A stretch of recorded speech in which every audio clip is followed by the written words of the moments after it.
Hello everyone, welcome back to లోకి and Priya vlogs. So ఇప్పుడైతే నేను రాజమండ్రిలో ఉన్నాను, మా ఊరు.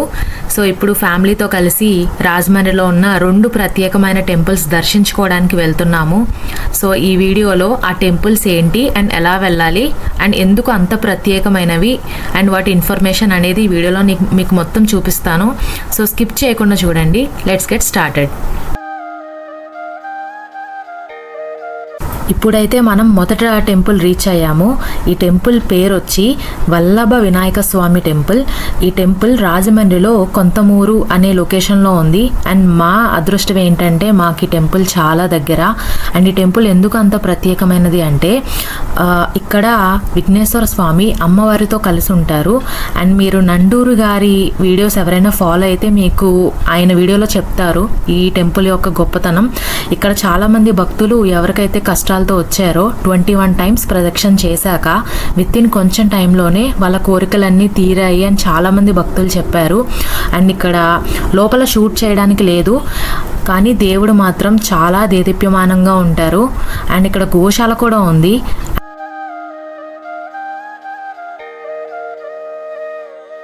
ఇప్పుడైతే మనం మన 2వ టెంపుల్ దర్శించుకోవడానికి వెళ్తున్నాము. ఈ టెంపుల్కి చాలామంది భక్తులు నడుచుకుంటూ వచ్చి దర్శించుకుంటామని మొక్కుకొని నడుచుకుంటూ వెళ్తూ ఉంటారు. సో ఈ టెంపుల్ వచ్చి రాజమండ్రికి 10 కిలోమీటర్స్ దూరంలో ఉంది. రాయుడుపాక అన్న విలేజ్లో ఉంది. సో టెంపుల్ నేమ్ వచ్చి శ్రీ వెంకటేశ్వర స్వామి టెంపుల్. మనకి వాడపల్లిలో ఉన్న వెంకటేశ్వర స్వామి టెంపుల్ ఎంత ఇంపార్టెంటో అండ్ ఎంత ప్రత్యేకమైనదో ఈ టెంపుల్ కూడా అంతే ప్రత్యేకమైనది. ఇది ఎందుకు ఈ టెంపుల్ ఎంత ప్రత్యేకమైనది అనేది నేను మీకు ఇప్పుడు చూపిస్తాను ఈ వీడియోలో.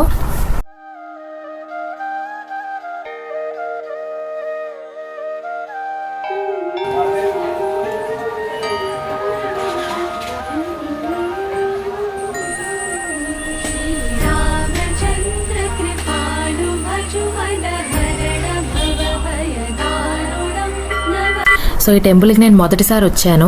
అండ్ ఈ టెంపుల్ చాలా పెద్దది. వెంకటేశ్వర స్వామి, లక్ష్మీదేవి, ఆండాల్ అమ్మవారితో కలిసి ఉన్నారు. సో ఇక్కడ చాలామంది భక్తులు వాళ్ళకి జరిగిన ఎక్స్పీరియన్సెస్ని మాతో షేర్ చేసుకున్నారు. సో వాళ్ళకి ఏవైతే ప్రాబ్లమ్స్ ఉన్నాయో ఆ ప్రాబ్లమ్స్తో వాళ్ళు ఈ టెంపుల్కి వచ్చి 7 వారాలు 7 ప్రదక్షిణలు చేసుకున్నారు. సో చేసుకుని 7 వారాలు స్వామివారిని దర్శించుకున్నాక వాళ్ళ ప్రాబ్లమ్స్ అనేవి ఎంతో కొంత తగ్గాయి అని చెప్పి వాళ్ళు ఇన్ఫర్మేషన్ అయితే ఇచ్చారు. అండ్ వాళ్ళ ప్రాబ్లమ్ సాల్వ్ అయిన తర్వాత వాళ్ళు ఇలాగా బియ్య పిండితో దీపాలు వెలిగించుకోవాలి ఇది ఇక్కడ ఈ టెంపుల్లో. సో వాళ్ళు ఎవరికైతే కోరికలు అనేవి తీరాయో సో 7 వారాలు అయిపోయి 7 ప్రదక్షిణలు చేశాక వచ్చి తిరిగి స్వామివారి దగ్గర బియ్య పిండితో ఇలా దీపాలు వెలిగించుకొని మళ్ళీ స్వామివారిని దర్శించుకుంటారు. సో వాళ్ళ ఎక్స్పీరియన్సెస్ అన్నీ మాతో షేర్ చేసుకున్నప్పుడు మాకు కూడా చాలా బాగా సంతోషంగా అనిపించింది. సో ఈ టెంపుల్ అందుకే ఇంత ప్రత్యేకమైనది. మనకి వాడపల్లిలో స్వామివారి దగ్గర ఎలా అయితే ప్రదక్షిణలు చేస్తామో ఇక్కడ కూడా వెంకటేశ్వర స్వామికి ప్రదక్షిణలు చేస్తే చాలు అంటారు. సో ఇక్కడ మీరు చూస్తున్నారు కదా వెంకటేశ్వర స్వామి అలంకరణ కానీ చాలా అందంగా ఉందండి. సో మనకి 2 కళ్ళు సరిపోవు చూడడానికి. అండ్ ఆండాల్ అమ్మవారు. సో ఇక్కడ మనకి హుండీ కూడా ఉంది. మాకైతే దర్శనం చాలా బాగా జరిగింది. సో చిన్నపిల్లలు ఉంటే ఇలాగా తులాభారం కూడా చేయించుకుంటారు స్వామివారి దగ్గర.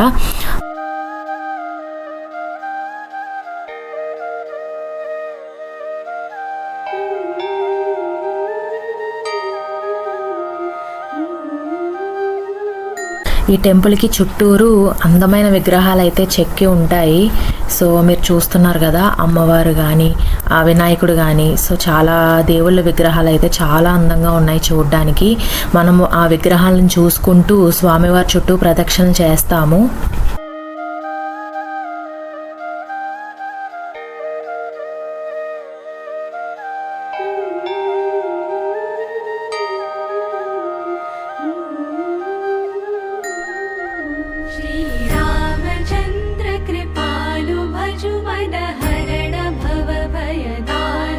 ఈ టెంపుల్ చుట్టూరు చాలా ఖాళీ ప్లేస్ అనేది ఉంది.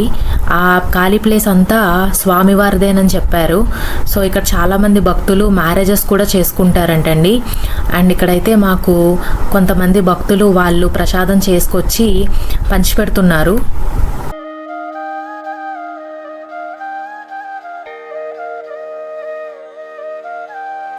మనం టెంపుల్ నుంచి బయటకు వచ్చిన తర్వాత స్వామివారి యాగశాల అనేది ఉంటుంది. సో ఆ యాగశాల పక్కనే అన్నదానం కూడా చేస్తారు. సో ఇక్కడ ఇన్ఫర్మేషన్ ఏంటి అంటే ఎంతమంది భక్తులైనా రానివ్వండి, సో మనం డొనేట్ చేసినా చేయకపోయినా కంపల్సరీ రుచికరమైన అన్నదానం అయితే చేస్తారు. మాకైతే ఈ ఫుడ్ చాలా నచ్చింది. సో ఇలా మేము దర్శనాలు చేసుకొని తిరిగి స్టార్ట్ అయ్యాము. అండ్ మీకు కూడా వీలు కుదిరినప్పుడు స్వామివారిని వచ్చి దర్శించుకోండి. అండ్ ఈ వీడియో ఎక్కడితో ఎండ్ చేస్తున్నాము. ప్లీజ్ లైక్ చేసి సబ్స్క్రైబ్ చేయండి. Thank you for watching. Bye.